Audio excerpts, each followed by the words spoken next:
नमो हरिहन्ताणम् नमो सिद्धानं नमो आयर्यानम् नमो वज्रायालम् नमो लोये सहसाहुनम्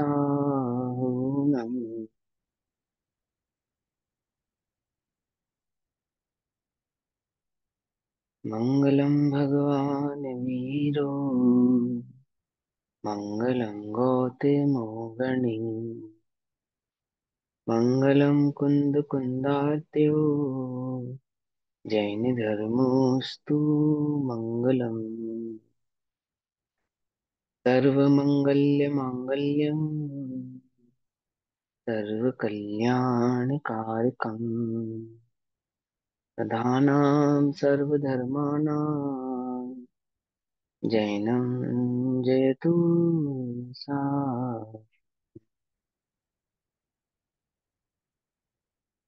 सर्वव्याप्येकचेद्रूप स्वरूपाय परात्मने स्वोपलब्धिप्रसिद्धाय ज्ञानानन्दात्मने नमः।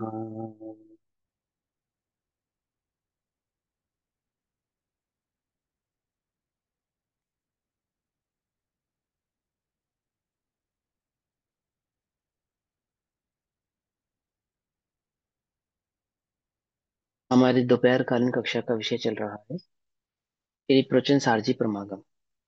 श्री सारजी प्रमागम का स्वाध्याय हम सभी आचार्य अमृतचंद्र देव द्वारा रचित तात्पर्य आचार्य अमृतचंद्र देव द्वारा रचित तत्प्रदीपिका तथा आचार्य जयसेन देव द्वारा रचित तात्पर्य वृत्ति टीका के आधार से कर रहे हैं। भाव चल रहा है ज्ञान तत्व प्रज्ञापन।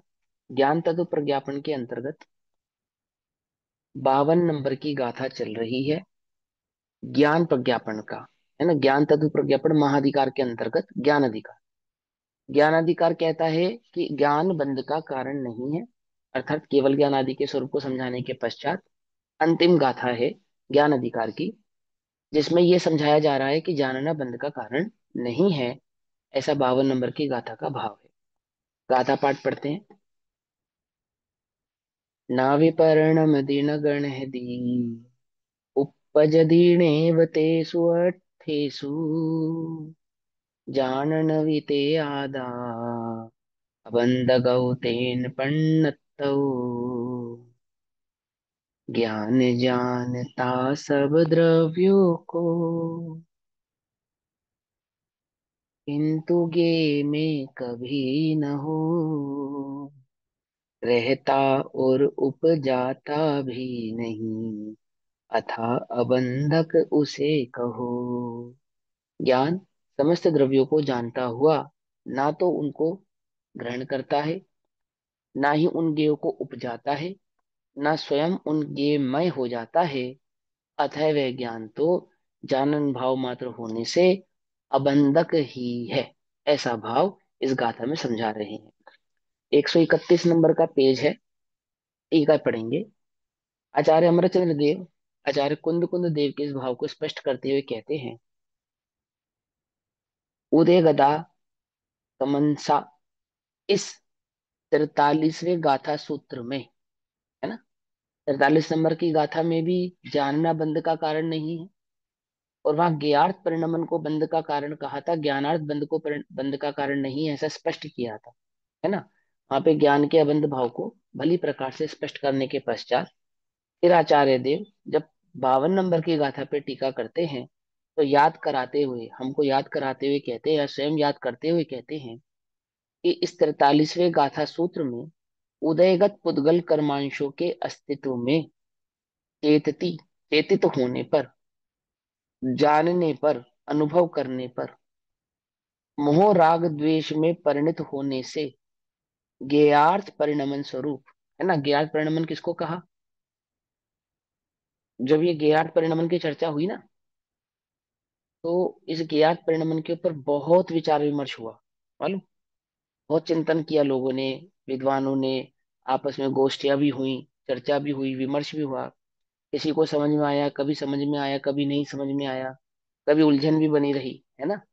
क्योंकि ज्ञात परिणमन का अर्थ क्या है, मतलब क्या है। तो वहां सीधा सीधा सा मतलब समझाते हैं। सब कुछ समझने के बाद इसका जो निचोड़ आया वो ये आया कि जानना, ज्ञान में ज्ञेय का झलकना, ये ज्ञेयार्थ परिणमन नहीं है। ज्ञान ज्ञेय को जानता है अथवा ज्ञेय ज्ञान में झलकते हैं, इसका नाम ज्ञेयार्थ परिणमन नहीं है। परंतु ज्ञान ज्ञेयों में यदि प्रयोजन ढूंढता है, यदि ज्ञान ज्ञेयों में सुख ढूंढता है, अथवा ज्ञान राग द्वेष रूप परिणत होता है, समझे बात, उसे कहते हैं ज्ञेयार्थ परिणमन। अर्थात ज्ञान में जो मिथ्यात्व राग द्वेष का परिणाम है, ज्ञान के साथ चल रही है ना जो धारा, इसको कर्म चेतना और कर्मफल चेतना भी समय सारणी की भाषा में समझाया गया। ऐसा जो ज्ञेयार्थ, अर्थ माने प्रयोजन, अर्थात ज्ञेय लुब्धता, ज्ञेयासक्ति अथवा अस्थिरता, किसमें अस्थिरता है, ज्ञेयों में जो अस्थिरता का परिणाम है, ज्ञेयों में जो सुख बुद्धि है। भले ही ज्ञेयों में एकत्व बुद्धि टूट जाए, राग बुद्धि तब भी रहती है ना, मोह बुद्धि टूटने के बाद भी राग द्वेष का परिणाम तो रहता ही है ना। तो ऐसे राग द्वेष और मोह के परिणाम को कहते हैं ज्ञेयार्थ परिणमन। अर्थात ऐसा जानना जिसमें मोह राग द्वेष का पुट हो। वीतरागी भगवान है ना, वे भी सर्वलोक को जानते हैं, उनका ज्ञात परिणमन क्यों नहीं है, क्योंकि उनके जानने में मोह राग और द्वेष नहीं है। और निचली भूमिका के पर को जानने में मोह भी है, राग भी है और द्वेष भी है। तो क्या समझाना चाहते हैं मालूम, ये कहते हैं कि जो छद्मस्त जीव होता है उसको भी जानने से बंध तो होता नहीं। जैसे मान के चलो आपने टीवी देखा, या संगी पंच संगी पंचेंद्रिय तो पांच नदी के विषयादि भोगों को देखा, जाना, समझे ना। भोग तो सकता नहीं, ज्ञान जान तो सकता है ना। तो जाना, बोले हाँ जाना। तो बोले ये जानना तो इसके भी बंध का कारण नहीं है। ध्यान से समझना, उल्टा नहीं पकड़ना। मैं देखूं, क्या देखूं, इस प्रकृति के सुंदर नजारे को देखूं अथवा जानूं, आमुक स्थान पर क्या हो रहा है मैं जानूं, आमुक ये किस प्रकार का है मैं जानूं। ध्यान से समझना, कहते कि जानना तो बंध का कारण नहीं है, तथापि इस जानने में जो मोह राग द्वेष का परिणाम है, ये अशुद्ध उपयोग, उपयोग की अशुद्धता, अर्थात मोह राग द्वेष का जो परिणाम है, ये मोह राग द्वेष का परिणाम इस जीव के बंध का कारण है। अब होता क्या है कि छद्मस्त अवस्था वाले जीव को भी जो पर को जानना होता है, वो पर को जानना मोह राग द्वेष सहित होता है। तो हम उसको ऐसा निषेध कहते करते हैं कि तू अपने उपयोग को पर की ओर मत लेकर जा, अथवा अपनी दृष्टि पर की ओर मत कर। और उसको क्या लगता है कि मैं पर को जान रहा हूं ना, इसलिए बंद हो रहा है। तो वो ये धारणा करता है कि मुझे पर को जानना ही नहीं है, क्योंकि पर को जानना बंद का कारण है। तो उसे स्पष्ट करके समझाते कि सुन भाई, हमने तेरे पर को जानने का निषेध जो किया, वो इसके लिए नहीं किया कि जानना बंद का कारण था।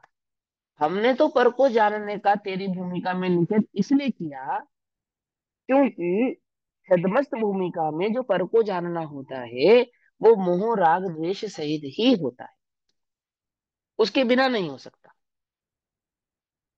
यदि तू स्व को जानेगा, तो स्व को जानना अर्थात स्व का अनुभव करना, एकमात्र सचेतना का अनुभव करना जानना, वह तो शुद्धोपयोग है। और छद्मस्त जीव के ज्ञान की ऐसी योग्यता है कि जिस काल में वह पर को जाने, उस काल में स्व को नहीं जानता, और जिस काल में स्व को जाने तो उस काल में पर को नहीं जानता। ऐसा है उसका उपयोग, पीछे समझाया ना। कैसा है वो, ये एक एक ज्ञेय को जानता है, क्रमबद्ध होकर जानता है, ऐसे स्वभाव है उसका, क्रम होकर जानता है। एक को जानेगा तो दूसरे को नहीं जानेगा, दूसरे को जानेगा तो तीसरे को नहीं जानेगा, है ना। हरा जानेगा तो पीला नहीं जानेगा, पीला जानेगा तो नीला नहीं जानेगा। ऐसा है उस ज्ञान का स्वभाव। ऐसी है उस ज्ञान की योग्यता। किस ज्ञान की योग्यता, उस छद्मस्त ज्ञान की योग्यता, छद्मस्त ज्ञान की। तो हमने तुझे जो पर को जानने का निषेध किया था, तो पर को जानने का निषेध इसके लिए नहीं कि पर को जानना बंद का कारण है, और तूने ये निकाला कि केवल ज्ञान भी पर को जानता नहीं है, क्योंकि जानना तो बंद का कारण है। समझ में आई बात, नहीं समझ में आई? चाहे जीव किसी भी भूमिका का हो, एक इंद्रिय से लेकर सर्वज्ञ तक, सिद्ध अवस्था तक का ही ज्ञान क्यों ना हो, जानना तो बंध का कारण नहीं, परंतु उस जानने में जो मोह राग द्वेष आदि का उपयोग की अशुद्धता है, वह अशुद्ध उपयोग बंध का कारण है। और निचली भूमिका में जो पर को जानना होता है, वो पर को जानना मोह राग द्वेष के बिना हो सकता नहीं है। और यही कारण है कि शुद्धोपयोग के काल में जब मुनिराज स्वयं आत्मा का अनुभव नहीं कर पाते तो गिरते हैं। क्यों गिरते हैं? कि वहां पे भेद विकल्प अथवा पर को जानना आदि आदि आदि ये कारण क्या हो गए, शुद्धोपयोग में बाधा के कारण बनते हैं। और वो छठा गुणस्थान किसका गुणस्थान कहलाता है? प्रमत्त होने से। प्रमत्त माने, प्रमत्त माने राग, राग का गुणस्थान होने से, प्रमाद का गुणस्थान होने से बंध का कारण है। समझ में बात नहीं? समझ में पकड़ रहे हो? क्यों क्यों बंध का कारण है? कि वहां वो पर को जान रहे हैं, शास्त्र को जान रहे हैं, जिन वचन को सुन रहे हैं, जिन वाणी को सुन रहे हैं, उसके कारण नहीं। अथवा मोह राग द्वेष के परिणामों को भी जान रहे हैं, उसके कारण भी नहीं। वहां तो वह परिणमन मोह राग द्वेष की परिणति के साथ है। निचली भूमिकाओं में घटते घटते मोह माने पहला गुण स्थान, और राग द्वेष अर्थात चौथे से छठा गुण स्थान। लेकिन जो शुद्धोपयोग है, वहां एकमात्र आत्मा का जानना होने के कारण वह तो केवल ज्ञान का फल है। और केवल ज्ञान का फल होने के कारण वो कैसा कहा? कि वह कर्म निर्जरा का तो कारण है, परंतु कर्म बंध का कारण नहीं है, ऐसा कह रहे। तो यहाँ जो ज्ञात परिणमन कहने का तात्पर्य है, वह ज्ञात परिणमन कैसा है? कैसा है कि बोले जब तक राग द्वेष की संतति विद्यमान है, जब तक, तब तक जीव का वह ज्ञान का परिणमन ज्ञात परिणमन कहलाता है। कब तक है वह राग द्वेष की संतति विद्यमान? कि 12वें गुण स्थान के अंत तक राग द्वेष की संतति विद्यमान रहती है। इसीलिए वर्णी जी ने 12वें गुण स्थान तक के भावों को ज्ञात परिणमन में घटित कर दिया। और 13वां गुण स्थान अर्थात जो केवल ज्ञान का गुण स्थान है या केवल ज्ञान है, उस केवल ज्ञान को प्योरेस्ट फॉर्म में ज्ञानार्थ परिणमन कहा। ठीक है ना? हाँ, एक अपेक्षा से 7वें गुण स्थान से लेकर भी ज्ञानार्थ परिणमन कहा जा सकता है, तो उसमें कोई विरोध वाली बात नहीं है। तथापि क्योंकि वहां गौण रूप से राग द्वेष तो रहता ही है ना, संपूर्ण स्थिरता अभी वहां पे बनी नहीं है, और किसी भी समय जीव गिर सकता है, गिर सकता है ना। उन गुण स्थानों में किसी भी समय गिर सकता है, जो उपशम श्रेणी शपक श्रेणी आदि के भी जो करना जो कि आप जान लेना, समझ लेना। तो उन अपेक्षाओं के कारण और वहां पे सकल ये जानने में आए नहीं है 12वें गुण स्थान तक, है ना। तो इस अपेक्षा से उन भावों को ज्ञात परिणमन कहा है। अब कुल मिला के हमें क्या समझना चाहिए, किसको ज्ञात परिणमन कहते हैं? कि जो ज्ञान मोह राग द्वेष रूप प्रवृत्ति करता हो, उस ज्ञान की उस प्रवृत्ति का नाम ज्ञात परिणमन है। ठीक है ना? तो क्या कहा कि भैया, उदयगत पुद्गल कर्म। भैया, हाँ बोलो। 12वें गुण स्थान से तो मुनिराज गिरेंगे भी नहीं। हाँ कोई तो बात नहीं, सिर्फ नहीं गिरेंगे, प्रज्वलन केवल के ज्ञान तो नहीं हुआ कारण, ना, बस केवल ज्ञान इसी नहीं हुआ कारण ना। से, हाँ बस, इसी हाँ इसी कारण। कारण। जो जो गिरेंगे भी नहीं, जो अपेक्षा हम वहां लगा रहे हैं ना, उस अपेक्षा को यहाँ लगा लो। इस 7वें गुण स्थान से भी एक अपेक्षा से ज्ञानार्थ परिणमन कहा जा सकता है, उसमें कोई विरोध नहीं है, कह दिया ना वो बात भी। वो तो सियादवाद है, अपेक्षाओं का समूह है। इस अपेक्षा से कहाँ कौन सी बात कही जा रही है, उस अपेक्षा से वहां उस बात को समझ लेना चाहिए। विद्यमान की अपेक्षा से 7वें गुण स्थान से लेकर 12वें गुण स्थान को भी ज्ञात परिणमन में कहा। शुद्धोपयोगी की अपेक्षा से उसे ज्ञानार्थ परिणमन भी कह सकते हैं। परंतु जिन वचनों में जहां जहां ज्ञानार्थ परिणमन की सिद्धि की जा रही है, वहां क्योंकि केवल ज्ञान का स्वरूप चल रहा है, और केवल ज्ञान की अपेक्षा से बात को समझाई जा रही है, और वह केवल ज्ञान ही एकमात्र ऐसा ज्ञान है जो समस्त विश्व के समस्त द्रव्यों को एक साथ जानने वाला है। तो जितना ज्ञार्थ परिणमन केवल ज्ञान में हो रहा है, ध्यान से उल्टा नहीं पकड़ना, अर्थात जितना ज्ञेय को जानना केवल ज्ञान में हो रहा है, उतना ज्ञेय को जानना तो कहीं पे भी नहीं हो रहा। तो उसे ज्ञात परिणमन कहो ना।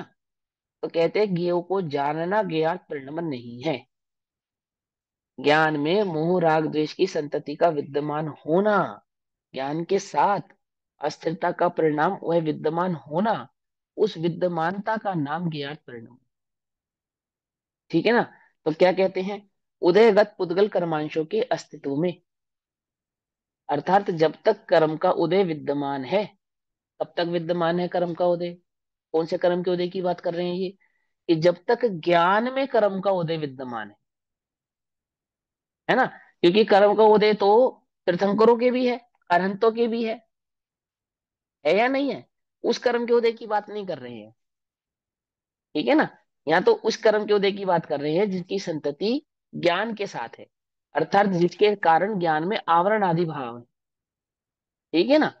तो क्या कहते हैं, पुद्गल कर्मांशों के अस्तित्व में चेतित होने पर, जानने पर, अनुभव करने पर, अर्थात जब जब ज्ञान अथवा जब जब उपयोग में पर द्रव्य का जानना, अर्थात उसका चेतित होना, अर्थात उसका अनुभव में आना होता है, तब तब वह भाव मोह राग द्वेष में परिणत होने से क्या हो जाता है, ज्ञेयार्थ परिणमन स्वरूप क्रिया के साथ युक्त होता है। और ज्ञेयार्थ परिणमन स्वरूप क्रिया के साथ युक्त होता हुआ आत्मा क्रिया फल भूत बंध का अनुभव भी करता है। जिस क्रिया रूप वह परिणमित हुआ है, उस क्रिया का फल भी वह आत्मा अनुभव करेगा। किस क्रिया रूप परिणमित हुआ है आत्मा? कि कर्म के उदय रूप परिणमित होने के कारण कर्म के उदयगत फल को भी वह आत्मा अनुभव करेगा, ऐसा कह रहे हैं, ठीक। किंतु ज्ञान से नहीं, किंतु ज्ञान से नहीं, अर्थात वह वो तो वह चारित्र का भेद जो ऊपर का अनु उस रूप परिणमित होता हुआ अनुभव करना, तो परिणित होता हुआ अनुभव करना ये तो हुआ चारित्र का भेद।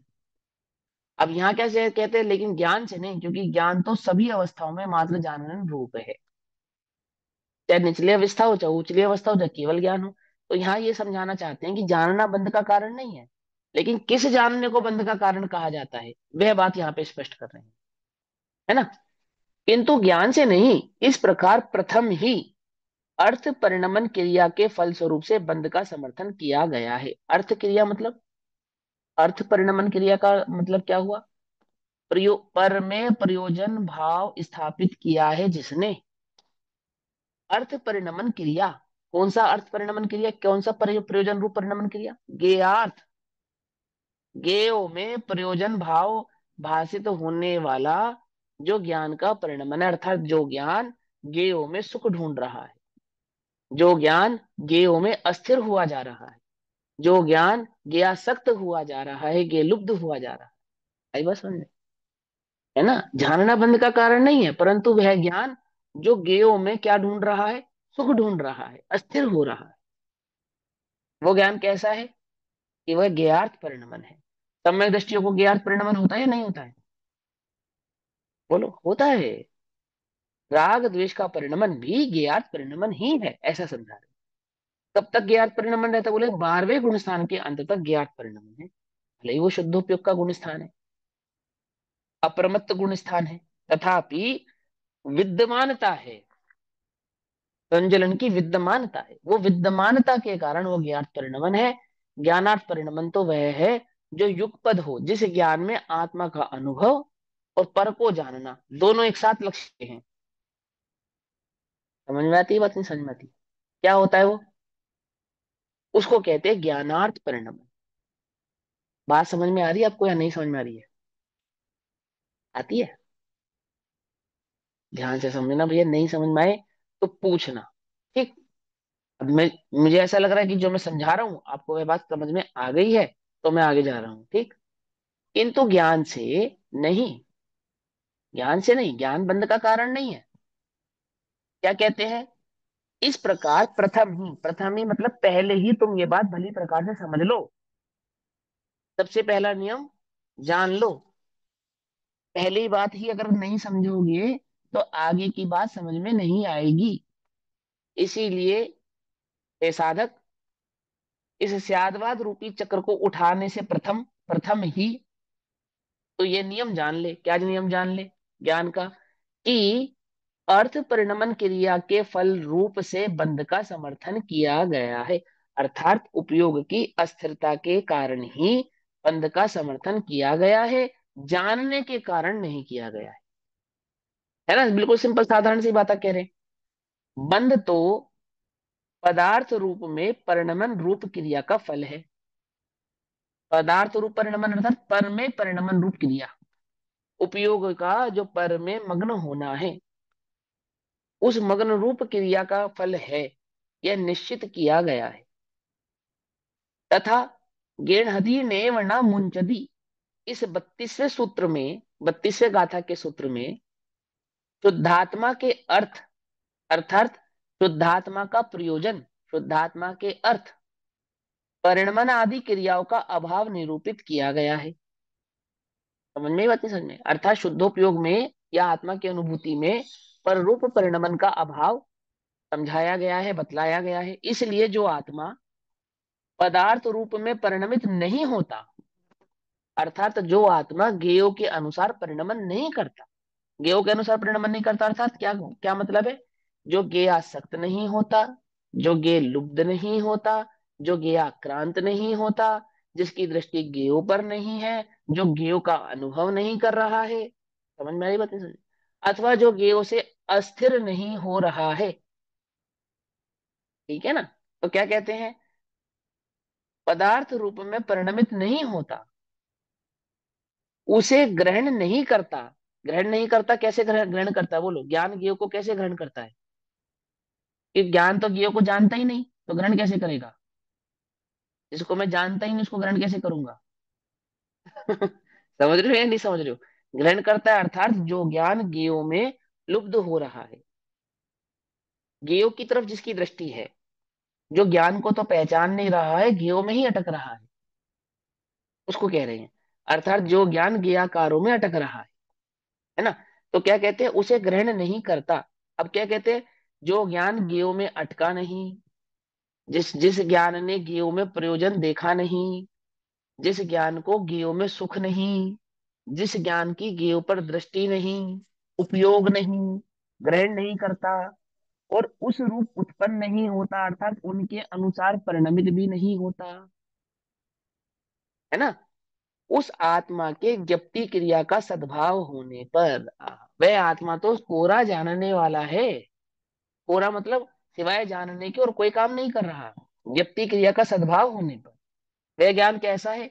वह ज्ञान तो बिल्कुल शुद्ध रीति से सिर्फ जानने का काम कर रहा,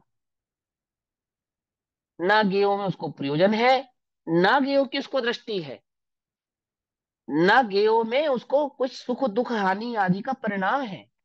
तो भी शुद्ध रीति से जो ज्ञप्ति क्रिया वाला है, शुद्ध रीति से ज्ञप्ति क्रिया वाला अर्थात बिना मोह राग और द्वेष के, अर्थात परम वीतराग भावता के साथ जिसके ज्ञान में वो ये झलक रही है,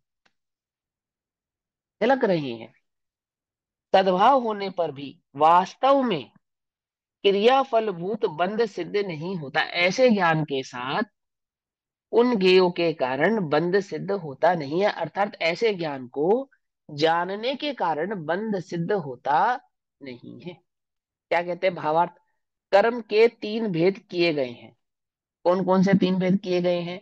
प्राप्य, विकार्य और निवृत्य, अर्थात प्राप्त करना, विकार्य अर्थात छेड़छाड़ करना, ठीक है ना, और निवृत्य अर्थात उसको ग्रहण करना। तो क्या कहते हैं? केवली भगवान के प्राप्य कर्म, विकार्य कर्म और निवृत्य कर्म ज्ञान ही है। अर्थात वह ज्ञान ही ज्ञान को प्राप्त करता है, वह ज्ञान ही ज्ञान को भोगता है, वह ज्ञान ही ज्ञान को उपजाता है, वह ज्ञान ही ज्ञान को जानता है। ज्ञान के सिवा अन्य कार्य कुछ वहां पर होता नहीं है। समझ रहे हैं? अर्थात जो कर्ता कर्म संबंध है, और वह जो कर्ता का कर्म तीन प्रकार का होता है, वो तीनों ही प्रकार का कर्म वहां ज्ञान में ज्ञान के साथ ही हो रहा है, पर के साथ नहीं हो रहा है ना? आई बस हमने षटकारक लगाए यहाँ पे कर्म के, किस प्रकार से लगाए? ज्ञान के षटकारक ज्ञान में घटित करें। ज्ञान ही ज्ञान को जान रहा है, ज्ञान ही ज्ञान को भोग रहा है, ज्ञान से ज्ञान ही उपज रहा है, ज्ञान के सिवा वहां कुछ और हो रहा नहीं। प्राप्त क्या किया ज्ञान ने? कि ज्ञान को प्राप्त किया।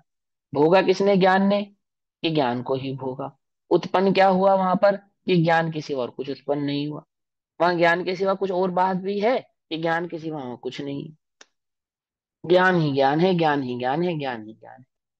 भाई बस, ज्ञान में ये है या नहीं है? ज्ञान में ये है या नहीं है? बोलो। निश्चय कि से ज्ञान में, नहीं है, व्यवहार ज्ञान से में है। ज्ञेयकार है। ज्ञान में ज्ञेयकार है पर ज्ञात परिणमन नहीं। कोई बात, ज्ञान में ये है या नहीं है कि ज्ञान में ज्ञान के सिवा कुछ नहीं है, लेकिन ज्ञान ज्ञेय को जानता नहीं है, इसका अर्थ ये नहीं हुआ। दर्पण में हम है या नहीं है, कि हम हम्म। दर्पण में नहीं है, हम दर्पण में नहीं है। लेकिन जब हम ये कहते हैं कि हम दर्पण में है या नहीं है, तो ये दर्पण है, ये कैसे ज्ञात हुआ, ये कैसे मालूम चला कि ये दर्पण है। क्या कहा, कुछ समझ में ही बात नहीं। मैंने तुम्हारे आगे दर्पण रखा और तुम्हारे आगे एक पत्थर रखा, और फिर तुमसे पूछा कि तुम दर्पण में हो या नहीं, तो तुम दर्पण किसको समझोगे, क्योंकि तुम तो दर्पण में भी नहीं हो और पत्थर में भी नहीं हो। क्या, तुम तो दर्पण में भी नहीं हो, तुम पत्थर में भी नहीं हो, लेकिन तुम पत्थर को तो दर्पण नहीं कहते, इस दर्पण को ही दर्पण क्यों कहते हो तो तुम दोनों में ही नहीं। कि भले ही हम दोनों में नहीं है, तथापि ये दर्पण में हम झलकते हैं। समझे या नहीं समझे, भले ही हम दर्पण में नहीं है, पर इसका अर्थ ये नहीं हुआ कि दर्पण में हम झलकते भी नहीं है। समझ में आई बात नहीं, समझ में? भले ही ज्ञान में ये नहीं है, तथापि ज्ञान ज्ञेय को जानता ही नहीं है, ऐसा नहीं है, है ना। ज्ञान ज्ञेय के संदर्भ में जो आज गुरुदेव का सुबह वीडियो सुना, सबने नहीं सुना। अब तुमने क्या नोटिस नहीं किया, वो मैं बतलाता हूँ कि क्या नोटिस नहीं किया। कि ज्ञान निश्चय से स्वप्रकाशक है। फिर गुरुदेव ने कहा कि वह ज्ञान पर को जानता हुआ भी निश्चय से स्वप्रकाशक है। क्या कहा, समझ में ही बात नहीं समझी। स्व को जानना तो स्वप्रकाशक है ही, पर को जानना भी स्वप्रकाशक है। गुरुदेव ने यह सिद्धि की ही नहीं कि वह ज्ञान पर को जानता नहीं है, गुरुदेव ने तो यह सिद्ध किया है कि स्व को जानना तो स्वप्रकाशक है ही, परंतु पर को जानना भी स्वप्रकाशक है। और इसके ये अर्थ नहीं निकाला, क्या अर्थ नहीं निकाला कि वह पर को जानता ही नहीं, पर को जानता है, जानता है लेकिन स्वप्रकाशक है, ऐसा कहा। अब क्या मतलब है इसका, कुछ मतलब समझ में नहीं आया हमें, है ना। हम्म। देखो, प्रकाशक का मतलब क्या होता है मालूम, प्रकाशक का क्या अर्थ होता है। जब कहते हैं निश्चय से स्वप्रकाशक है, जब आचार्य देव नियम सारजी में यह सिद्ध कर रहे हैं कि वह ज्ञान निश्चय से स्वप्रकाशक है, तो वहां ये कह रही हैं कि निश्चय से वह स्व का भोगने वाला है, पर को जानता हुआ भी स्व को ही भोगने वाला है, ऐसा कह रहे हैं। कहाँ लिखा है भैया, अपने मन से अर्थ मत निकालो, खोल के गाथा पढ़ना वहां ध्यान से। नहीं समझ में आए तो प्रकाशक किसको कहते हैं, प्रकाशक शक्ति का क्या स्वरूप है, ये समय सारजी में पढ़ना। किसे कहते हैं प्रकाशक शक्ति, सरला आंटी आपको मालूम किसको कहते हैं प्रकाशक शक्ति, बताओ। प्रकाशक शक्ति किसको कहते हैं मालूम, किसी को मालूम है अपनी कक्षा में? स्वच्छत्व साक्षी को स्वयं प्रकाशक से साक्षी स्वयं का कहते हैं। अनुभव करना। हाँ, स्वयं स्वच्छत्व से साक्षी। मैंने, स्वयं को ही पूर्ण रूप आस्वादितम अनुभव हाँ करना। मैंने, हाँ, प्रकाशक शक्ति का मतलब होता है संचेतन करना, अर्थात अपने आत्मा का अनुभव करना। उसका जानने वानने से कोई संबंध नहीं है। भैया समझना। इसको भैया इसको ये भी कह सकते हैं कि वो स्वयं के होने की सिद्धि करता है, स्वयं ये तो कह सकते स्वप्रकाशक। हैं, हाँ ये तो कह सकते हैं, लेकिन वहां पे स्व प्रकाशक का मतलब होता है स्वयं का भोग। प्रकाशक का अर्थ वहां पर आचार्य देव करते हैं स्व संचेतन रूप, अर्थात स्वयं का अनुभव करना। आत्मा स्वयं का अनुभव करता है या नहीं करता है, बोले हाँ करता है। क्या आत्मा पर का भी अनुभव करता है, बोलो। क्या आत्मा पर का भी अनुभव करता है, कि किसी भी काल में आत्मा पर का अनुभव नहीं करता, सदैव अपना ही अनुभव करता है, कभी ज्ञान रूप कभी अज्ञान रूप। अब संचेतन प्रकाशक शक्ति का विकार क्या है, कि प्रकाशक शक्ति का विकार भाव है कि अपना अज्ञान का अनुभव करना। क्या समझे, नहीं समझे? और उस शक्ति का स्वभाव क्या है, कि अपने आत्मा का जैसा आत्मा है वैसा अनुभव करना, सिंपल। प्रकाशक का काम तो अनुभव करना है, चाहे वे पर को जाने तब भी अपना ही अनुभव करता है, ये कह रहे हैं वो। पर को जानता हुआ भी स्वप्रकाशक है। स्व को जानता हुआ तो स्वप्रकाशक है ही, पर को जानता भी स्वप्रकाशक है। कहने का तात्पर्य यह है कि जिस समय ज्ञान पर को जान रहा है, अर्थात वह केवल ज्ञान, उस काल में भी अनुभव तो अपना ही कर रहा है। नहीं, इसका उसका मतलब अर्थ। तो ये हुआ भैया जी, हाँ। हाँ। इसका मतलब तो ये हुआ कि जैसे अंधकार है तो हाँ। प्रकाश अंधकार को जानता कि नहीं जानता? प्रकाश अंधकार को जानता है। मैं देखो तब सुनो, तो सुनो मैं समझाता हूँ। जी ये जी। तो क्या ना, एक देश उदाहरण है। अब प्रकाश अंधकार को जानता है या नहीं जानता, अगर मैं ऐसे सिद्धि करने लगूं तो हाँ जानता है, बिल्कुल जानता है। आप करो, सिद्ध करके बताओ भैया कैसे जानता है। अब यह तो उदाहरण, क्योंकि ये तार्किक उदाहरण है, इसलिए इसमें भी हमें तर्क करना पड़ेगा। समझे नहीं समझे? देखो, तर्क ना तीन प्रकार का होता है, मालूम? तर्क के तीन भेद होते हैं। एक तर्क तो होता है तर्क, युक्तिपूर्ण तर्क होता है। दूसरा तर्क होता है कुतर्क, उसमें कोई युक्ति नहीं होती है, कुतर्क होता है वो, है ना?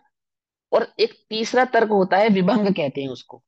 वो क्या होता है? उसमें सिद्ध विद्ध कुछ नहीं करना होता, ना अपने को ना पर को, बस बात को गोल मोल करना होता है। आई बात समझ में नहीं समझ में यार? तीनों ही तर्क कहलाते हैं। देखो क्या है, एक कमरे में दो बल्ब जलाओ, तो दोनों बल्ब जलाने पर कमरे में प्रकाश रहेगा या नहीं रहेगा? रहेगा। फिर एक बल्ब बंद कर दो, तो एक बल्ब बंद करने पर एक बल्ब के प्रकाश के रहित अंधकार वहां विद्यमान रहेगा या नहीं रहेगा? और प्रकाश रहेगा या नहीं रहेगा? तो एक ही कमरे में एक ही साथ प्रकाश और अंधकार दोनों हुए या नहीं हुए? तो हाँ, अंधकार प्रकाश अंधकार को जानता है। समझ में ही बात नहीं समझ में? ऐसे नहीं तो एक देश उदाहरण है। ध्यान, जो प्रकाशक स्वभाव वाला भाव है ना, प्रकाशक कहने का तात्पर्य क्या है? देखो एक बात समझो इसको, और एक दूसरे उदाहरण से समझाता हूँ। जैसे लाइट चली जाती है तो तुम मोमबत्ती जलाते हो, तो प्रकाश होता है ना, होता है? तो उस समय अंधकार होता है या नहीं होता है? होता है। और उस अंधकार में तुम प्रकाश को कैसे खोजते हो? क्या समझे? उस अंधकार में प्रकाश को कैसे खोजते हो कि प्रकाशक स्व प्रकाशक तो है ही। ठीक है नहीं? और अंधकार में भी प्रकाशित हो रहा है ना, तो अंधकार को भी प्रकाशित कर रहा है, वो प्रकाश बतला रहा है ये अंधकार है। क्या कहा? प्रकाश है समक्ष, तो ये तो जान पा रहे हैं ये अंधकार है। नहीं बात समझ में आई? कैसे मालूम चलेगा ये अंधकार है? दिया तले अंधेरा। हाँ। हाँ, वहां प्रकाशक यह है, आंखों की रोशनी भी प्रकाश है, समझे? आंखों की रोशनी भी प्रकाश है। ये प्रकाश बतलाता है कि अब अंधकार है। क्या समझे नहीं समझे? वहां प्रकाश माने प्रकाश दिया ही नहीं है, दीपक ही नहीं है ये। इनको भी दीपक कहते हैं, आंखों को भी। और ये जो प्रकाश है ना, यानी कि आंखों का जो प्रकाश है, ये प्रकाश बतलाता है कि अंधकार है। तो किसने जाना अंधकार है, ये किसने जाना? प्रकाश ने प्रकाश ने जाना। जाना है ना। हाँ, हाँ, प्रकाश ने जाना, सिंपल सी बात है। अब ये कुतर्क के भेद है ये जितने भी मैंने आपको दिए। अब बात भाव सीधी सी बात यह है कि वह ज्ञान स्वप्रकाशक है और पर प्रकाशक रहता है, स्व को भी जानता है और पर को भी जानता है। ठीक है। परंतु अनुभव स्व का ही करता है, पर का नहीं करता है। अब पर स्व अज्ञान रूप से परिणमित हो तो भी अपना ही अनुभव करता है। जिस समय मैं अपने को देह अनुभव कर रहा हूं, उस समय मैं देह को थोड़ी अनुभव कर रहा हूं, अपने अज्ञान का अनुभव कर रहा हूं, शरीर का थोड़ी अनुभव कर रहा हूं। ये अनुभव तो मेरे को मेरे अज्ञान का ही हो रहा है, अथवा मेरी अस्थिरता का ही अनुभव हो रहा है। पकड़ में ही बात नहीं? पकड़ में। और जिस समय ज्ञान स्वभाव का अनुभव कर रहा हूं, तो उस समय भी अपने अनुभव कर रहा हूं। तो पर को जानता है तो भी स्व प्रकाशक है, और स्व को जानते हुए तो स्व प्रकाशक है ही। उसका अर्थ क्या है वो समझा रहा हूं। अब दोबारा सुनना उसको, फिर समझ में आएगी बात। देखो क्या कहते हैं यहां पर, समझो ऐसे ही यहाँ कह रहे हैं कि वहां पे ज्ञान ने प्राप्त किसको किया। ये बोले ज्ञान में तीन प्रकार के काम हुए, कौन कौन से? प्राप्य, विकार और निवृत्ति। केवली भगवान के प्राप्य कर्म, केवली भगवान की अपेक्षा से, अर्थात उस केवल ज्ञान में जो प्राप्य कर्म है, वो प्राप्त किसको हो रहा है? कि वह ज्ञान स्वयं से स्वयं को ही प्राप्त हो रहा है, स्वयं से स्वयं का ही विकार अर्थात भोग कर रहा है, और स्वयं से स्वयं का ही निवृत्त कर्म रूप ज्ञान ही परिणमित हो रहा है, क्योंकि वे ज्ञान को ही ग्रहण करते हैं। ज्ञान रूप ही परिणमित होते हैं और ज्ञान रूप ही उत्पन्न होते हैं। वह केवल ज्ञान कैसा है? ग्रहण करने वाला भी ज्ञान को है, उत्पन्न करने वाला भी ज्ञान को है, और भोगने वाला भी ज्ञान को ही है। इस प्रकार ज्ञान ही उनका कर्म और ज्ञप्ति ही उनकी क्रिया हो गई। अब ज्ञान और ज्ञप्ति दो अलग अलग चीजें थोड़ी हैं। ज्ञान का जो जानन स्वभाव है उसको ज्ञप्ति कहते हैं, अर्थात ज्ञान ही उनका कर्म है और ज्ञान ही उनकी क्रिया है। तो ज्ञान की क्रिया क्या है? जानन रूप क्रिया। ऐसा ऐसा होने से केवली भगवान के बंध नहीं होता, इसको ज्ञानार्थ परिणमन कहते हैं। और ये बंध का कारण नहीं होता, क्योंकि ज्ञप्ति क्रिया बंध का कारण नहीं है। सिर्फ केवलियों को कि किसी भी जीव को ज्ञप्ति क्रिया बंध का कारण नहीं है। समझना किसी ध्यान को से। भी नहीं है, किसी को भी। हाँ, किसी को भी नहीं। इसलिए घबराओ मत। तो भी हम तुम्हें पर के जानने का निषेध करेंगे, ये बात ध्यान रखना। क्या कहा? आई बात समझ में? तो भी हम तुम्हें क्या कहेंगे कि पर को जानना नहीं, अर्थात अपने उपयोग को पर में भरमाना नहीं, पर आसक्त होना नहीं कि भैया वो तो बंध का कारण नहीं है ना। ये नहीं है, हाँ हमें पता है नहीं है बंध का कारण, बिल्कुल पता है। ऐसा होने पर भी उसकी संगति करना नहीं। क्या कहा? है ना? क्यों? क्योंकि वह निचली भूमिका में वो जो पर को जानना है, वह तेरे अंतरंग के मोह राग द्वेष का ही द्योतक है। उससे सिद्ध हो रहा है कि तू अभी अस्थिर परिणाम वाला है। क्योंकि गे एक गे को जानना ये ज्ञार्थ परिणमन है, और सकल गेयों को जानना ये ज्ञानार्थ परिणमन है। क्या आई बात समझ में? एक गे को जानना या कुछ गे को जानना या अधूरा गे को जानना, ये तो ज्ञात परिणमन है। तो बोले फिर ज्ञानार्थ परिणमन क्या है? बोले सकल गेयों को जानना ये ज्ञानार्थ परिणमन। सकल गेयों को जानेगा तो बंद नहीं होगा, कुछ गेयों को जानेगा तो बंद होगा। है?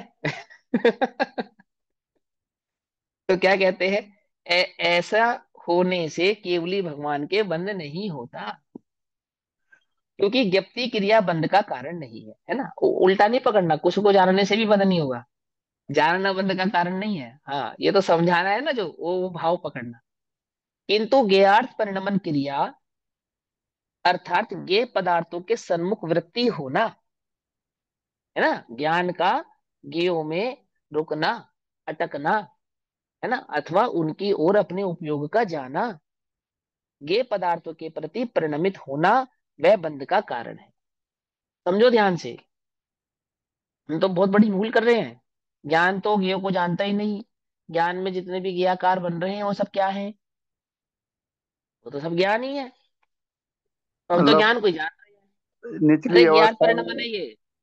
निचली अवस्था में बंद हो ही रहा है सबको। हाँ, क्यों कब हो रहा है समझना ध्यान से।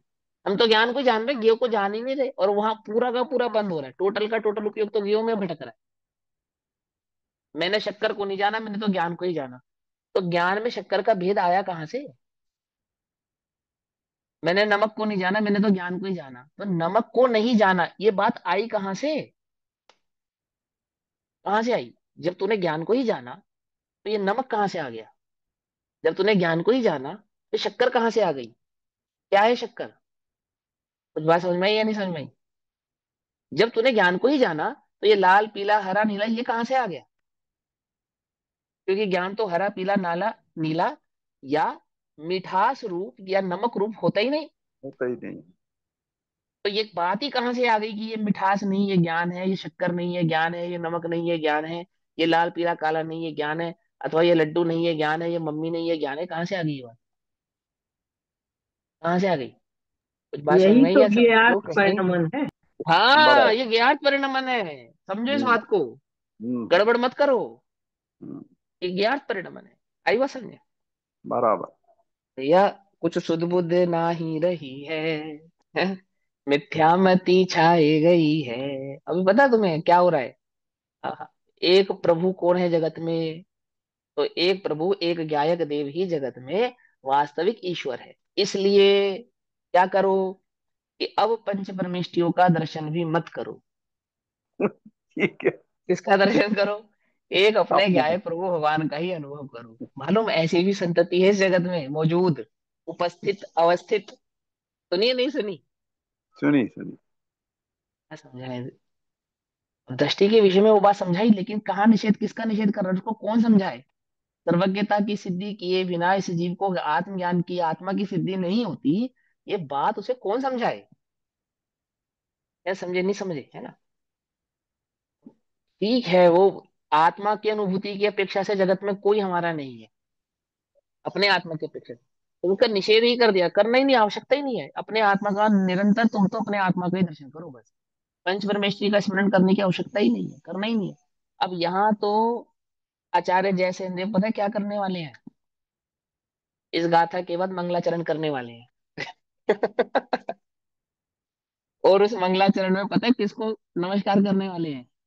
गायक देव को नहीं नमस्कार करेंगे। उन सर्वज्ञों को नमस्कार करेंगे, उन जीवों को नमस्कार करेंगे, उन आत्माओं को नमस्कार करेंगे जिन्होंने वे सर्वज्ञ भाव प्रकट किया, ना कि सिर्फ प्रकट किया, तथापि उस सर्वज्ञते के स्वरूप का प्रतिपादन भी किया। ऐसे उन तीर्थंकर भगवंतों को नमस्कार करने वाले हैं। आचार्य अमृतचंद्र देव, आचार्य जयसेन देव को पता ही नहीं है कि एक गायक देव ही पूज्य है इस जगत में और कोई पूज्य नहीं है। क्यों? ऐसा ही है ना? पता ही नहीं है, तभी तो नहीं, बार बार मंगलाचरण करते हैं।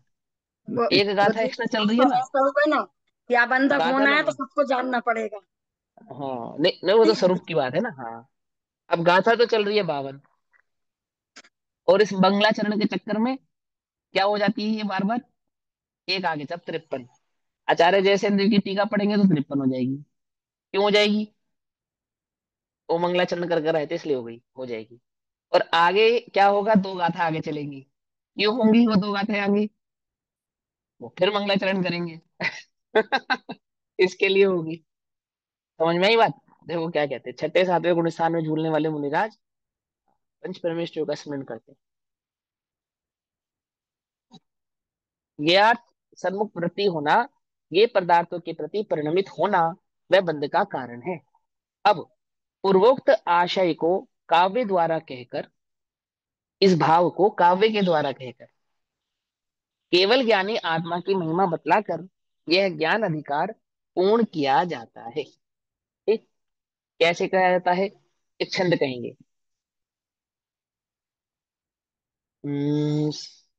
दरा छंद है ना ये।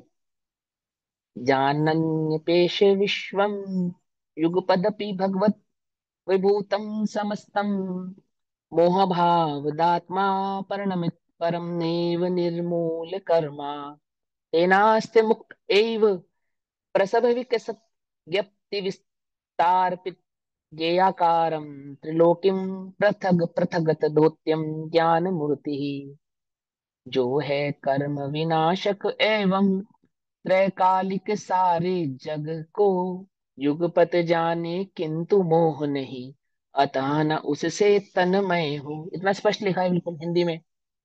अति विकसित विस्तृत ज्ञप्ति से स्वयं पिए सब ज्ञेय स्वरूप।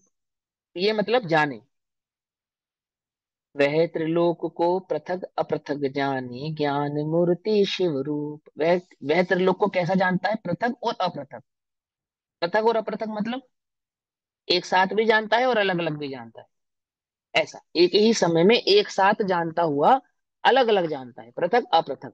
वह ज्ञान मूर्ति स्वरूप जिसने कर्मों को छेद डाला है, ऐसा यह आत्मा भूत भविष्यत और वर्तमान समस्त विश्व को, अर्थात तीनों काल की पर्यायों से युक्त समस्त पदार्थों को एक ही साथ जानता हुआ भी मोह के अभाव के कारण पररूप परिणमित नहीं होता।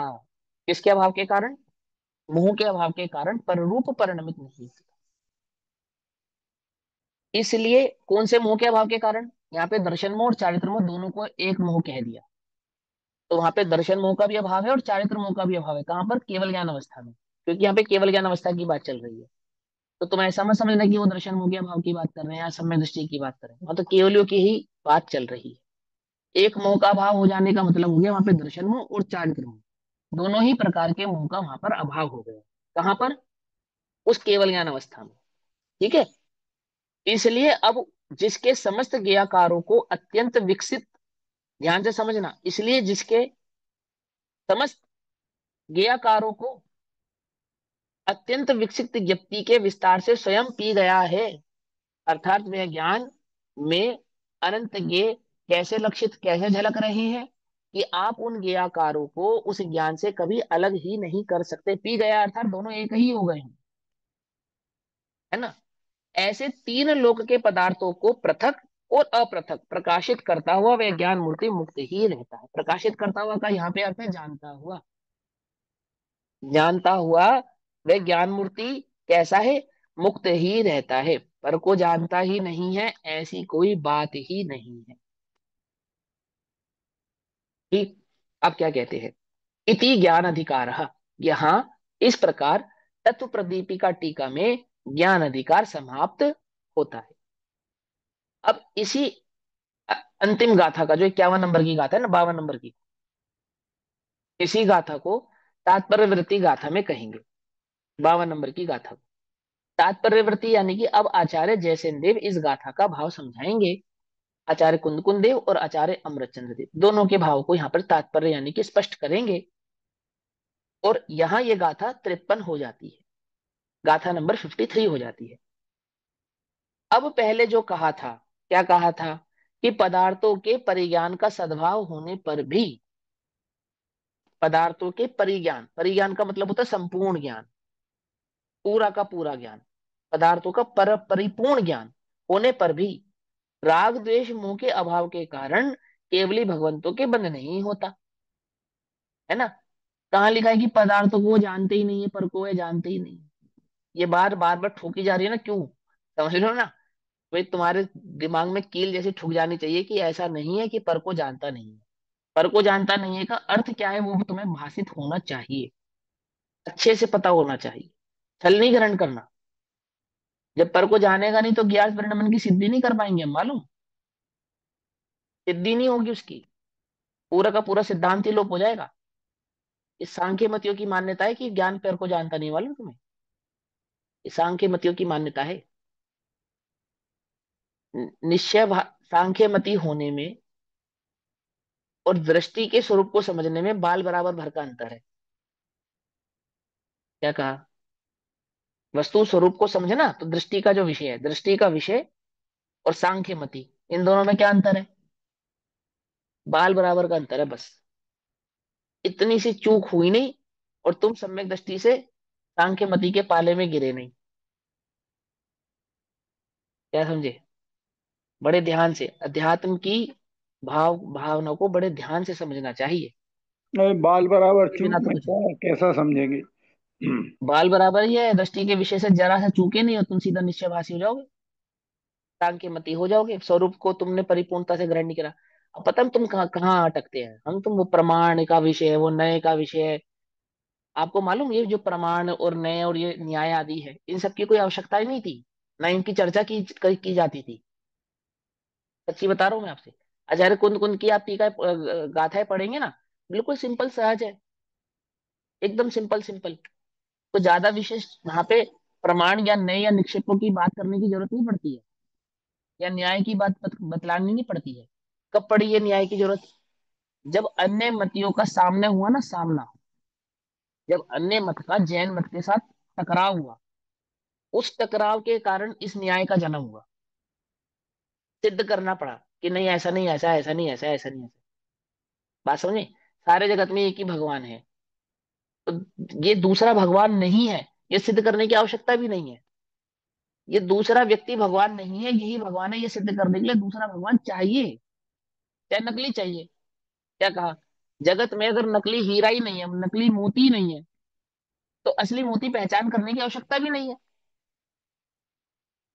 बात समझ आई नहीं, तुमको कभी बाजार में ये विकल्प हुआ कि कहीं मैं गलती से नकली शक्कर ना खरीद लूं,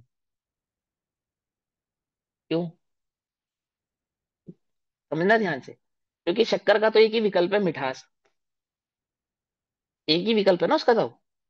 अब नकली माने क्या, जिसमें मिठास ना हो वो नकली, सीधा सीधा सा मतलब है। बात समझ में आती जाती है ना। हालांकि आज के डेट में नकली शक्कर भी आती है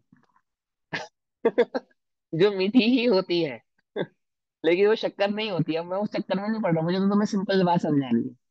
तो जो न्याय है ना, न्याय, ये न्याय का जन्म ही इसलिए होता है कि वे तुम्हें समझाता है ये असली नहीं है, ये असली है, ये सच्चा नहीं है, ये सच्चा है, ये सही नहीं है, ये सही है। लेकिन बात अगर सीधी साधारण तरीके से समझ में आ जाए तो बहुत ज्यादा आवश्यकता नहीं है सब जानने की और समझने की और इनके उलझनों में, इनके चक्करों में पड़ने की, न्याय के आदि आदि के। तो कहने का तात्पर्य यह है, जो निश्चयभाषी हुआ जा रहा है ना, ये सीधी सीधी साधारण सी बात नहीं समझ पा रहा है, बिल्कुल सिंपल साधारण सी बात। और क्या समझता है, क्यों वो प्रमाण का विषय वो मुझे दृष्टि में नहीं लेना, वो नए का विषय वहां पे ये लेना, आदि आदि, ऐसे उलझनों में अटकता है। कुछ भी नहीं है। क्या है प्रमाण का विषय, क्या है नए का विषय? कुछ नहीं है। सब कुछ होने पर भी कुछ नहीं है। एक आत्मा ही है जो है। क्या प्रमाण से समझना है, नयों से समझना है, नए पक्षों से समझना है, आदि आदि। फिर बाद में क्या कर देना है, बाद में प्रमाण को भी गौण कर देना है, नयों को भी गौण कर देना है।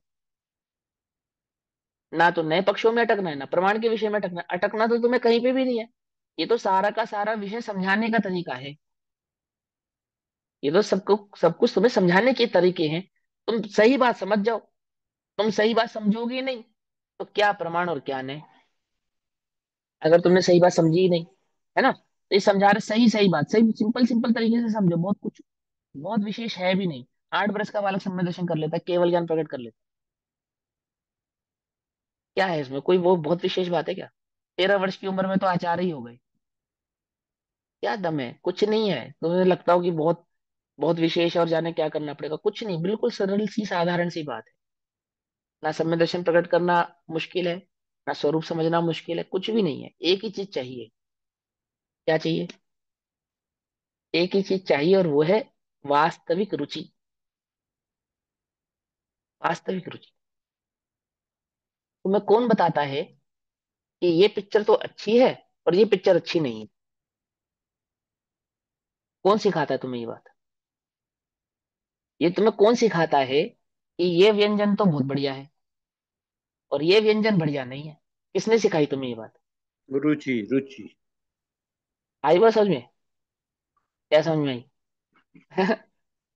ये कोई तुम्हें बताएगा कि तत्व का कौन सा स्वरूप सही है और कौन सा गलत, खराब है, कौन सा गलत है?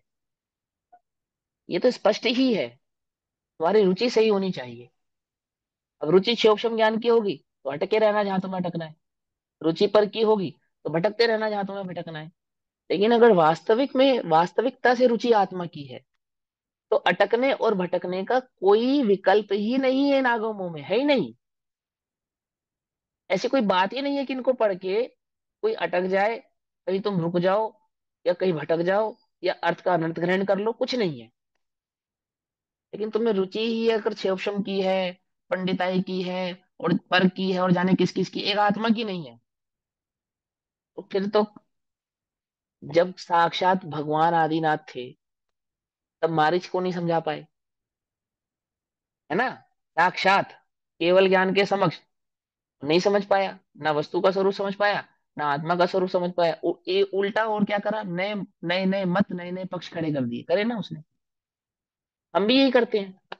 आपको क्या लगता है हम मारिच से कम है? हम मारिच से कम है क्या? हम नए नए मत नहीं खड़े कर रहे, नए नए पक्ष नहीं खड़े कर तीर्थंकर रहे। समझाया मारीची बोराया। हाँ, ऐसे ही माँ ने हमारे साथ हो कौन रहा है। किसकी कही। बिल्कुल। और आप ये मत समझो कि मिथ्या दृष्टि एक मारिची से कम नहीं है। कौन मिथ्या दृष्टि?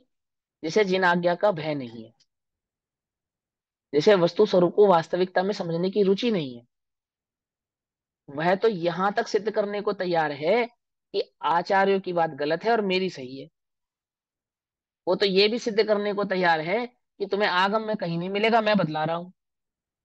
वो तो तुम्हें ये भी सिद्ध करने को तैयार है कि ये सब चरणानुग फंडानुग छोड़ो, इसे कुछ नहीं है, सारे अनुयोग बेकार, चारों अनुयोग छोड़ दो, एक आत्मा पकड़ लो। कौन से अनुयोग से पकड़ लेगी वो आत्मा हम? एक द्रव्य अनुयोग से पकड़ लो। और बाकी के 3 अनुयोग कहाँ से आए हैं? है ना, जैसे 4 आसमानी किताब, मालूम? ऐसे अपने 4 अनुयोग हो गए। 3 अमान्य है, एक मान्य है। मालूम है तुम्हें? नहीं मालूम? अब मैं कहना नहीं चाहता, आसमानी किताब तो सबको जगत में पता है किसने कहते हैं। 3 अमान्य है, एक मान्य है। ऐसा है क्या? मैं केवली भगवंतों के द्वारा जो वस्तु प्ररूपित किया गया, प्रतिपादन हुआ अनुयोग रूप, उसमें इतना तो मान्य है और इतना मान्य नहीं है। क्या कहा, द्वादशांग में कौन सा अंग मान्य है, कौन सा नहीं मान्य है? गजब की बात है। कौन समझाए? मारिच से कम नहीं समझना। रोज नए मत खड़े होते हैं, रोज रोज। हैं सभी दिगंबर, तब हैं सभी जैन, लेकिन कितने मत हैं? आप कल्पना नहीं कर सकते कितने मत हैं। अब पहले जो कहा था, क्या कहा था कि पदार्थों के परिज्ञान का सद्भाव होने पर भी, अर्थात समस्त पदार्थों के जानने में आना होने पर भी, परिज्ञान होने पर भी, समस्त पदार्थ छह द्रव्यों को जानने में आना होने पर भी, यदि राग द्वेष मोह का अभाव है, तो राग द्वेष मोह के अभाव के कारण केवली भगवंतों के बंध नहीं होता है, स्पष्ट लिखा है। सबको जानते हैं पर बंध नहीं होता है। उसी अर्थ को प्राक्रांतर से मजबूत करते हुए प्रपंच अधिकार का उपसंहार करते हैं। ज्ञान प्रपंच अधिकार का, जो हमने ज्ञान का प्रपंच यानी कि ज्ञान का विस्तार भाव जो आपको समझाया था, उस विस्तार भाव का उपसंहार, अर्थात अब यहां उसको समाप्त करते हैं। अपनी बात को यहां पर समाप्त करते हैं। ज्ञान को अभी भी छोड़ेंगे नहीं, चिंता नहीं करना। अभी सुखाधिकार आएगा ना, वहां पे भी ज्ञान रहेगा, लेकिन अब हम ज्ञान के जानन भाव का, ये जो जानना और बंध का कारण नहीं है आदि आदि, इसका यहाँ उपसंहार करते हैं। जिस प्रकार अपने आत्म प्रदेशों के साथ सम रसी भाव से परिणमित होते हैं, सम रसी भाव से, अर्थात आत्म प्रदेश और आत्मा और आत्मानुभव, तो ये क्या है? ये तीन अलग अलग चीजें नहीं है, ये सब एक साथ एक ही हो जाता है। अर्थात आत्मा का अनुभव करना मतलब क्या हुआ कि आत्मा का अनुभव यानी आत्मा के गुणों का अनुभव करना। आत्मा के गुणों का अनुभव करना मतलब क्या हुआ? बोले आत्मा के प्रदेशों का अनुभव करना। समझे ना ध्यान से? तो वहां आत्म प्रदेश, आत्मा के गुण, आत्मा की पर्याय, आत्मा का अनुभव, ये को सब कुछ नहीं है, एक आत्मा एक अनुभूति है और कुछ नहीं है। ऐसा आत्म प्रदेशों के साथ समरसी भाव से परिणमित होते हैं। उसी तरह ज्ञेय रूप से परिणमित नहीं होते। कौन? वो केवली भगवान। अपने आत्मा में, अपने आत्मा के साथ अपने आत्मा का अनुभव करते हुए जैसे ज्ञान रूप परिणमित हो रहे हैं, ऐसे वे केवली भगवान ज्ञेयों को जानते हुए भी उन ज्ञेयों के अनुसार परिणमित नहीं होते, उनका भोग नहीं करते, उन्हें अपना नहीं मानते, उनमें राग द्वेष आदि बुद्धि नहीं करते। सिंपल सी बात है। क्या मुश्किल इसको समझने में? है कुछ मुश्किल कि मैं तुमको जानूं पर तुमसे राग द्वेष ना करूं? क्या मुश्किल है इसमें? क्यों? कुछ बात समझ में आ रही नहीं? तुम मेरे जानने में आ भी जाओ, तो आने आने मेरे जानने में आने के कारण मैं तुमसे राग द्वेष नहीं करता। ये जरूरी है कि तुम मेरे जानने में आओगे तो मैं तुमसे राग द्वेष करूंगा ही करूंगा? बोलो। जरूरी नहीं है। समझे नहीं समझे? तो क्या कहते हैं वो, वहां उस रूप परिणमित नहीं होते। जिस प्रकार अनंत ज्ञान आदि चतुष्टय स्वरूप स्वयं को स्वयं से ग्रहण करते हैं, ठीक है ना? जिस प्रकार अनंत ज्ञान आदि चतुष्टय स्वरूप, अनंत ज्ञान आदि चतुष्टय तो समझ गए, अनंत दर्शन, अनंत ज्ञान, अनंत वीर्य, अनंत सुख, स्वयं से स्वयं को ग्रहण करते हैं, अर्थात ज्ञान भी अपना, दर्शन भी अपना, सुख भी अपना, वीर्य भी अपना, अर्थात सब एकार्थ भाव से निज आत्मा का ही भोग रूप से परिणमन वहां पर हो रहा है। उसी तरह ज्ञेय को ग्रहण नहीं करते। बस सिंपल सी बात है। जिस प्रकार ज्ञान का भोग हो रहा है उस प्रकार ज्ञेय का भोग नहीं होता। जिस प्रकार ज्ञान में अहमपना है उस प्रकार ज्ञेय में अहमपना नहीं है। जिस प्रकार ज्ञान में स्थित है उसी प्रकार ज्ञेय में स्थित नहीं है। बस ज्ञेय को जान भर रहे हैं हम, जान भर मात्र रहे हैं, है ना? ऐसा है। और जैसे निर्विकार परमानंद एक सुख रूप, जैसे, ध्यान से समझना, निर्विकार अर्थात जिसमें कोई विकार नहीं है, विकार माने राग द्वेष आदि कषाय भाव नहीं है, परम आनंद रूप है, ऐसी एक सुख रूप अपनी सिद्ध पर्याय रूप से उत्पन्न होते हैं। कैसी है वो परमानंद रूप भाव? कि वो जो परमानंद भाव प्रकट हुआ है ना, वो सिद्ध पर्याय रूप प्रकट हुआ है। जो अनंत दर्शन, अनंत ज्ञान, अनंत सुख, अनंत वीर्य भाव प्रकट हुआ है, वो कैसा है कि वो समस्त भाव की जो पर्याय है, अर्थात उस आत्मा का जो परिणमन है, वो सिद्ध रूप से परिणमित हुआ है। ठीक। वैसे ही ज्ञेय पदार्थ के रूप में उत्पन्न नहीं होते हैं। क्या कहा? ज्ञान में जो पर्याय प्रकट हुई, अपने आत्मा का भोग करते हुए जो भाव प्रकट हुआ, कि क्या भाव प्रकट हुआ? कि अपना छायिक भाव प्रकट हुआ। वो छायिक भाव किसका है? अपना ही है ना, अपना ही है ना। ऐसा छायिकपना कोई गेयों में प्रकट हो जाता हो या गेयों के कारण प्रकट हो जाता हो तो ऐसा नहीं है। सिंपल सी बात है। प्रश्न, क्या करते हुए भी परिणमन ग्रहण और उत्पन्न नहीं करते हैं? ऐसा वो क्या कर रहे हैं कि वो परिणमन भी नहीं कर रहे, ग्रहण भी नहीं कर रहे और उत्पन्न भी नहीं कर रहे? कि उन गेय पदार्थों को, उन गेय पदार्थों को अपने से भिन्न रूप से जानते हुए भी, निश्चय से जानते हुए भी या व्यवहार से जानते हुए भी? ये तो आपने बताया ही नहीं। क्यों? क्योंकि आचार्य जयसेंद्र की तो शैली है, वो तो नए भाव प्रकट करते ही हैं। तो उन्होंने ये क्यों नहीं समझाया यहाँ पे कि उन गेय पदार्थों को अपने से भिन्न रूप जानते हुए भी निश्चय से भिन्न जानते हैं या व्यवहार से भिन्न जानते हैं? वास्तव में। हाँ, स्वभाव से भिन्न जानते हैं, वो स्वाभाविक बात है। ठीक है ना, भिन्न ही है। ये तो तुम्हें समझाने के लिए निश्चय व्यवहार डाला हमने। वस्तु के परिणमन में कोई निश्चय व्यवहार नहीं है। केवल ज्ञान का जानना और निश्चय व्यवहार के अनुसार नहीं हो रहा है, वो तो स्वभाव ही है, ऐसा ही है। तुम्हें समझाने के लिए हम निश्चय व्यवहार निश्चय व्यवहार निश्चय व्यवहार कर रहे हैं। और निश्चय और व्यवहार जैसी कोई चीज नहीं है, वहां तो सहज परिणमन है। कैसा है? भिन्न रूप से जानते हुए भी परिणमन ग्रहण तथा उत्पन्न उत्पाद आदि नहीं करते। वह कर्ता कौन है? उत्तर, मुक्त आत्मा सिद्ध भगवान, ब्रैकेट में डाला केवली भगवान, उन पदार्थों को जानते हुए भी अनुरूप परिणमन ग्रहण तथा उत्पन्न आदि नहीं करते हैं। सिंपल। इस कारण से केवली भगवान को कर्म का अबंधक कहा है। इस कारण केवलियों को कर्म का बंध होता नहीं है। यहाँ ग्रहण और उत्पाद किस वे में लिया? पुद्गल परिणमन को तो ग्रहण नहीं करते, पुद्गल को उत्पाद नहीं करते, पुद्गल रूप परिणमित नहीं होते, क्योंकि वहां पे आत्मा को ग्रहण करने पर, आत्मानुभूति करने पर सिद्ध पर्याय प्रकट हुई ना, उत्पन्न हुई ना। तो वो सिद्ध पर्याय के जो उत्पन्न हुई, वो किसकी है? कि बोले वो ज्ञान का ही शायिक भाव है, दर्शन का ही शायिक भाव है, चारित्र का ही शायिक भाव है, वीर्य का ही शायिक भाव है। कैसे हैं वो दर्शन ज्ञान चारित्र वीर्य आदि? कि वे उन्हीं का भोग कर रहे थे, उन्हीं का अनुभव कर रहे थे। उन्हीं का अनुभव करते करते वे ही प्रकट हुए हैं, कुछ और प्रकट नहीं हुआ है। एक आत्मा का अनुभव करते हुए एक आत्मा ही प्रकट हुआ है, कुछ और प्रकट नहीं हुआ है। एक आत्मा का अनुभव करते हुए एक आत्मा को ही ग्रहण किया है, कुछ और ग्रहण नहीं किया है। और एक आत्मा को जानते हुए एक आत्मा ही जानने में आया है, कुछ और जानने में नहीं आया है। क्या कह रहे हो? नहीं आया? देखो आपने कह दिया ना भैया, नहीं जानने में आया है। कि उत्पन्न ग्रहण और परिणाम की अपेक्षा से कह रहे हैं वो बात, कि वहां कुछ नया उत्पन्न नहीं हुआ है, जानते हुए भी ऐसा हुआ है। ऐसा लिखा ना, स्पष्ट ही तो लिखा है, मैं क्या अपने घर से कह रहा हूं। इस कारण से केवली भगवान कर्म के अबंधक कहे गए हैं। इस प्रकार है, रागादि रहित का ज्ञान बंध का कारण नहीं होता है। सिंपल, ज्ञान बंध का कारण नहीं है। कौन सा ज्ञान?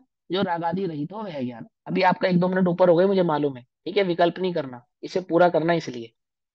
इस प्रकार जानकर शुद्धात्मा की, एक्स्ट्रा क्लास समझ लो तुम्हारी ये। इस प्रकार जानकर शुद्धात्मा की उपलब्धि, शुद्धात्मा उपलब्ध हुआ या नहीं हुआ? उपलब्ध होना यानी कि प्राप्त होना। तो क्या प्राप्त हुआ ज्ञान को? शुद्धात्मा के नाम पे जो उपलब्धि हुई यानी कि प्राप्ति हुई, वो किसकी हुई? कि ज्ञान को ज्ञान ही प्राप्त हुआ और कुछ प्राप्त नहीं हुआ। ऐसा लक्षण रूप मोक्ष के विपरीत, विपरीत जो आत्मा की उपलब्धि का लक्षण तो मोक्ष है, और उस मोक्ष से जो विपरीत परिणाम है वो क्या है? वो 4 गति 84 लाख योनियां हैं। ऐसी नारक आदि दुखों के कारण रूप कर्म बंध के कारण इंद्रिय तथा मन जनित एक देश विज्ञान को छोड़कर कर्म बंध के अकारण रूप समूह संपूर्ण निर्मल केवल ज्ञान के बीज रूप निर्विकार स्वसंवेदन ज्ञान ही की भावना करना चाहिए। अर्थात क्या नहीं करना चाहिए?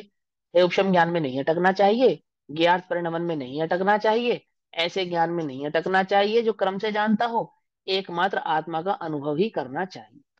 ऐसा कह रहे हैं। क्यों? क्योंकि वह आत्मा का अनुभव केवल ज्ञान को प्रकट करने वाला है, और वह केवल ज्ञान सारे जगत को जानने वाला है। और गजब की बात यह है कि सबको जानने पर वहां बंद होता नहीं है, लेकिन अभी तो सबको जानने की कोशिश करेगा तो बंद को प्राप्त होगा।